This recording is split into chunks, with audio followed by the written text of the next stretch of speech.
And joining me with his take on the election campaign so far is Willie Jackson. Kia ora. Kia ora, Shay. Rahui Kātene looks pretty confident there. Are you that confident? Oh, no, I'm not that confident for her. I think she's a very good MP. But her problem is this Clinton dear love has come into the race. The Mana Party candidate? The Mana Party candidate, who everybody's a little bit wowed with at the moment. And they're calling him Hurricane. And unfortunately for Rahui, you know, he might take 10-15% of the vote. That's great for Labour.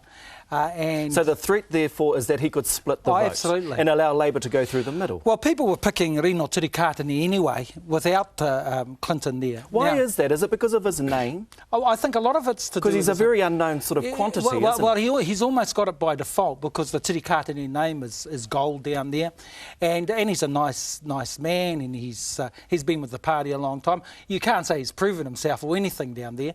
I think it'd be very sad if Rahui loses. So what's wrong with Rahui? Why isn't she attracting that support? Well, you say she's been a good MP. Yes.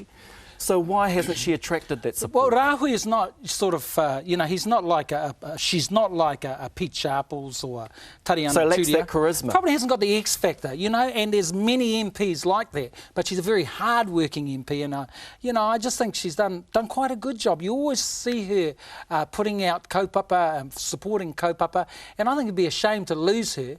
But unfortunately, this Clinton, Hurricane as they call him, he will make an impact. Because even if we go back to the Christchurch earthquake as an example, she was down there at ground zero every single day. So she has been effective. Absolutely.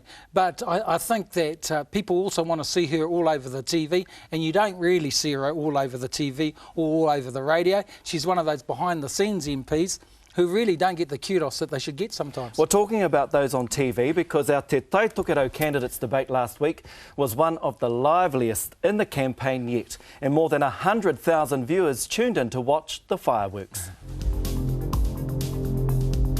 No, I'm not going to let it go, Hone, because you're not challenged by people. The media don't challenge you, and if it's up to me and if it's up to Wazzy to challenge you, then so will be it. Hone has brought nothing to the table. Is they booted him down the list? No, they haven't, because see, that's another Hone lie. That's a Hone lie, because I am up the list where I was. They have shunted him down the list, effectively. Thank you, Hone. I'm glad you asked that question, because we had... No, you're asking me a question, and I'm answering it, because we had a massive... Which will deny... debate about this.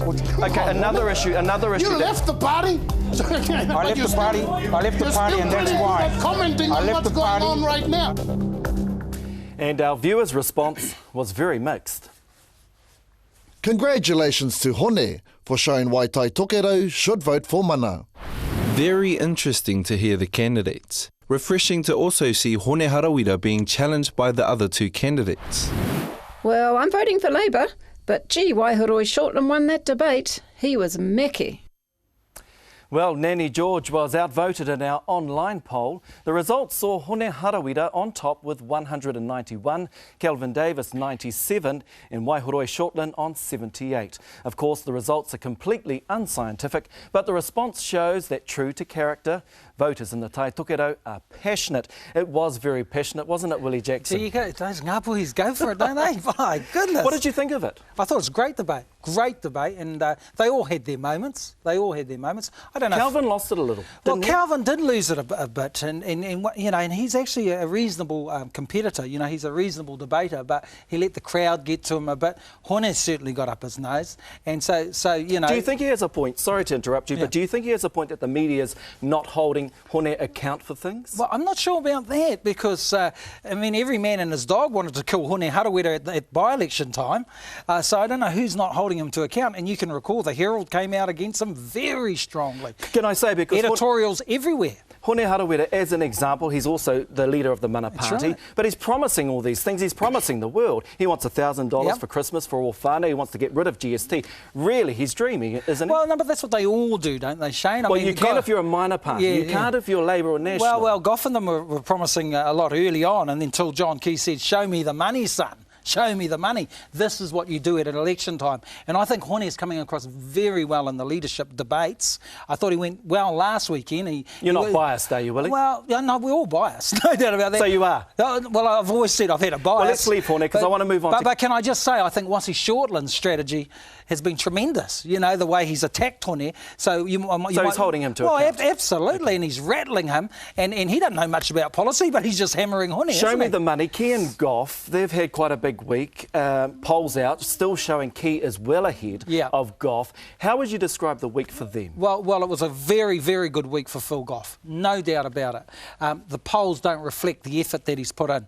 And he's trying anything and everything. Calling the Prime Minister a liar, big call. Big call. Did he win on that? Did he make the right choice? Because the public don't like that type of language or that type of behaviour. Well, the public get very uncomfortable when they hear that. But you've got to remember, this is someone who was on nothing, coming from nowhere. If he didn't win the debate... So he had nothing to lose. He had nothing to lose. And if he didn't win the debate, he only just lost it. So I think it was a great week for him, but the polls are not reflecting where he's at. Now, people are writing him off. I wouldn't write him off totally. Even if he got 31% and the Greens got 10 and Winston got up, you know, he's there's in the money. A few things in there, because the polls are saying that National could govern alone, although they're not expected to get that high. That's right. You're saying that Labor needs to get in like the mid-30s to make a difference? Look, if they get 35%, they're in business. No doubt about it, because the Greens look like they're heading for 10%. Winston, I'd never write him off. If he got 5%, you could see a Labor government. Of course, that's a long shot, but why do you think that National are taking nothing for granted? Winston Peters, you mentioned his name. Where is he? Is he even there? I went to his launch. I wanted to see how it all went. 700 people were there. So he's been written off before. He's averaging about 2%, 2.5%. Can he make that 5%? Because one of the big announcements, just very quickly, we have to wrap up shortly, is that he's not going to stand in a seat. That's right. Will they make that 5%, do you think? I think he's a real chance. I wouldn't write him off. Remember, last time, he was averaging 1%, and he got 4.2 or 4.5. This time he's averaging 2.5%. Don't write him off. A real chance. Good place to leave it. Willie Jackson, thank you. We'll see you next week. Yes, that's right. Willie will be back on the show next week along with political analysts Maria Baj and Rawiri Taunui to take part in our Voters Guide to the Māori seats. It'll be all you need to know before you hit the voting booth. Tamati.